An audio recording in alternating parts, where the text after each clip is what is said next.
సదాశివరెడ్డి వారు కూడా ఈ రోజు తెలుగుదేశం పార్టీలో చేరుతున్నారు. ఈకోట శివాచారి గారు కూడా వైసీపీ నుండి తెలుగుదేశం పార్టీలో చేరుతున్నారు. వారు కూడా వాళ్ళ ఫ్యామిలీస్ మొత్తం కూడా చేరుతున్నారు కాబట్టి వాళ్ళు కూడా స్వాగతం తెలుపుతున్నాం.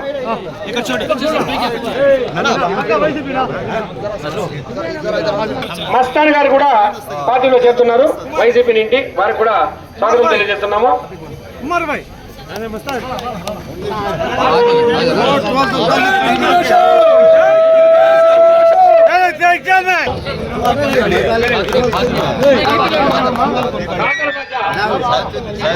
సాహిబ్ నగర్ కాదర్ భాష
ముదురంతోటి మాజీ ఎంపీటీసీ సదాశివరెడ్డి వారు కూడా ఈ రోజు తెలుగుదేశం పార్టీలో చేరుతున్నారు. వారు కూడా సాధారణంగా స్వాగతం పలుకుతున్నాం. అదేవిధంగా వీకోట శివాచార్య గారు కూడా వైసీపీ నుండి తెలుగుదేశం పార్టీలో చేరుతున్నారు. వారు కూడా వాళ్ళ ఫ్యామిలీస్ మొత్తం కూడా చేరుతున్నారు కాబట్టి వాళ్ళు కూడా స్వాగతం తెలుపుతున్నాం.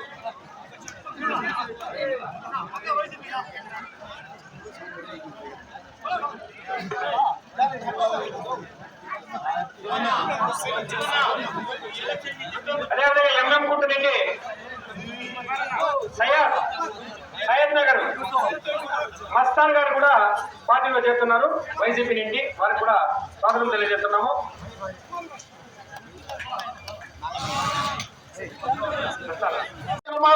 ఈ రోజు ఈ యొక్క సూపర్ 6 లో చాలా కార్యక్రమాలు రేపు అధికారంలోకి వచ్చిన తర్వాత అవన్నీ కూడా చేయబోతా ఉన్నాం.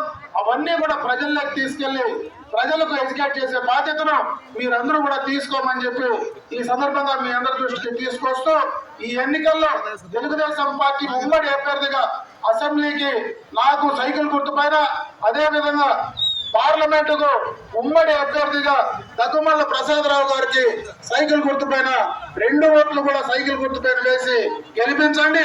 ఏవైతే నిలిచిపోయాయో ఈ రోజు డిగ్రీ కాలేజ్ కానీ, అదే విధంగా ఇక్కడ మైనారిటీస్ సంబంధించినటువంటి రెసిడెన్షియల్ జూనియర్ కళాశాల కానీ, ఎస్సీలకు సంబంధించినటువంటి కమ్యూనిటీ హాల్ కానీ, బీసీలకు సంబంధించిన కమ్యూనిటీ హాల్ కానీ, మైనారిటీలకు సంబంధించినటువంటి కమ్యూనిటీ హాల్ కానీ, అదే విధంగా రైతులకు సంబంధించి ఏదైతే కోల్డ్ స్టోరేజ్ కానీ, ఇవన్నీ గతంలో ఏవైతే శాంక్షన్ చేసి ఆగిపోయాయో అవన్నీ పూర్తి చేసే బాధ్యత నేను తీసుకుంటానని చెప్పి మరొకసారి మీ అందరూ కూడా తెలియజేసుకుంటూ, మీరందరూ కూడా ఈ ఎన్నికల్లో మంచి మెజారిటీ గెలిపించమని చెప్పి మరొకసారి మీ అందరికీ కూడా నమస్కారాలు తెలియజేసుకుంటూ సెలవు తీసుకుంటున్నా. జై హింద్, జై తెలుగుదేశం, జై జనసేన. అర్థమవుతుంది. ఒక కసితో నిన్న ఓట్లేశారు.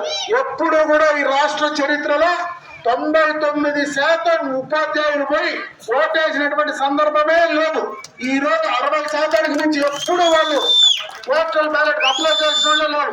ఈ రోజు 99% పోస్టల్ బ్యాలెట్ అప్లై చేసి ఎండ కూడా నిలబడి ఓటు వేసి బయట వచ్చారంటే ఈ ప్రభుత్వం పైన, జగన్మోహన్ రెడ్డి పైన ఎంత కసి ఉందో అర్థమవుతా ఉంది.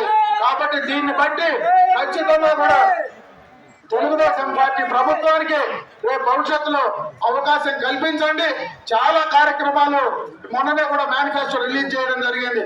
ప్రతి పెన్షన్దారుడు 3,000 పెన్షన్ 4,000 చేయడం జరుగుతుంది. అది కూడా ఈ 3 నెలలు కలిపి 7,000 రూపాయలు మొదటి పెన్షన్ గా ఇచ్చే కార్యక్రమాన్ని తీసుకోబోతా ఉన్నాం. ఎస్సీ, ఎస్టీ, బీసీ, మైనారిటీ మహిళలకు 50 సంవత్సరాలు పైబడితే వాళ్ళకు కూడా పెన్షన్ సౌకర్యం కల్పించేటువంటి అవకాశం తీసుకోబోతా ఉన్నాం. అదే విధంగా ఉచితంగా 3 గ్యాస్ సిలిండర్లు ఇచ్చే కార్యక్రమాన్ని తీసుకోబోతా ఉన్నాం. ఎంతమంది బిడ్డలుంటే అంతమందికి 130 సార్లు నేను బటన్ నొక్కిన 5 ఏళ్ళు నా కోసం 2 సార్లు బటన్ నొక్కమంటా ఉన్నాడు.